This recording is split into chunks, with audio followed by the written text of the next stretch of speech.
You're listening to the Telltale Channel. Don't forget to check me out on all social media: Patreon, Twitter, Teespring, and Etsy. All links can be found in the description or on my website, telltaleatheist.com.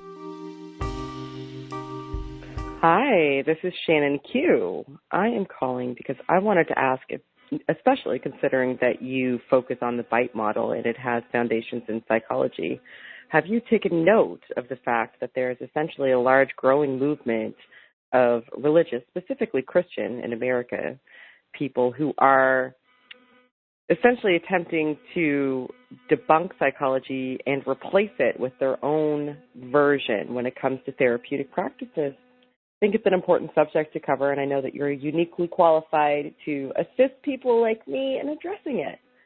And have a good day. Bye. That's a really good point. Thank you for calling in, Shannon Q. That is the Shannon Q. I feel honored. That's a really good point.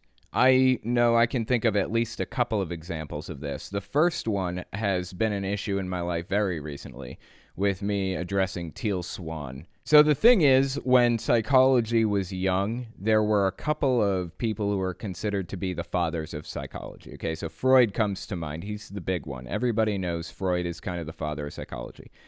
During that time that Freud was operating in the field, there was another psychologist named Carl Jung, and he's also considered the father of psychology in many ways. But basically everything that Freud and Carl Jung have proposed has been debunked by modern psychology at this point.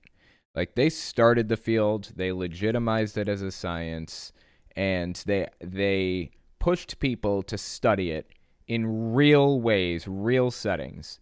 But if you smoke a cigarette, it's not because you're obsessed with dicks, like Freud would say. Not every human on Earth is obsessed with sleeping with their mother.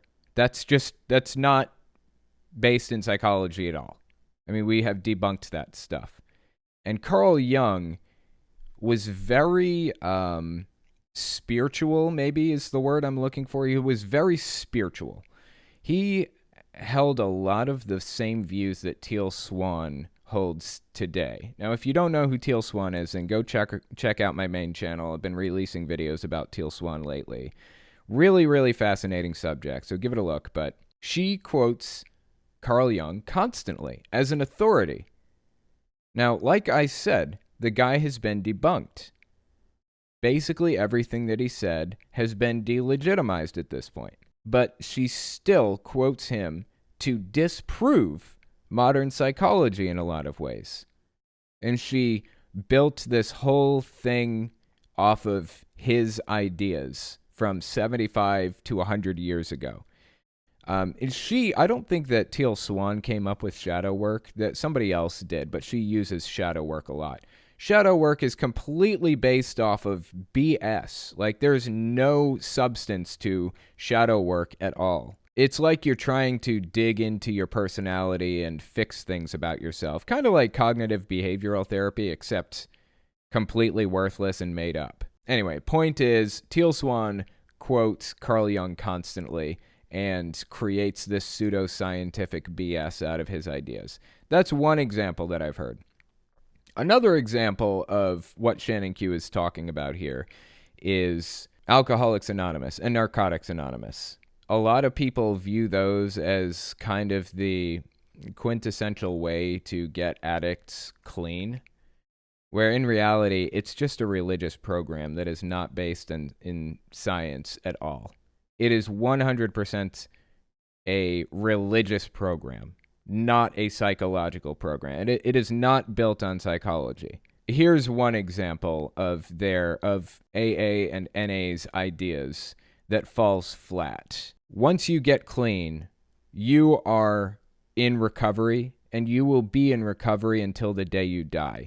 You will always be a recovering addict. You will always be a recovering alcoholic. I don't buy that. I was not told that when I was going to group therapy for my addictions. They never said a word about it because I went to secular therapy, not Alcoholics Anonymous or Narcotics Anonymous. I have been to those classes before, but none of it was built off of psychology.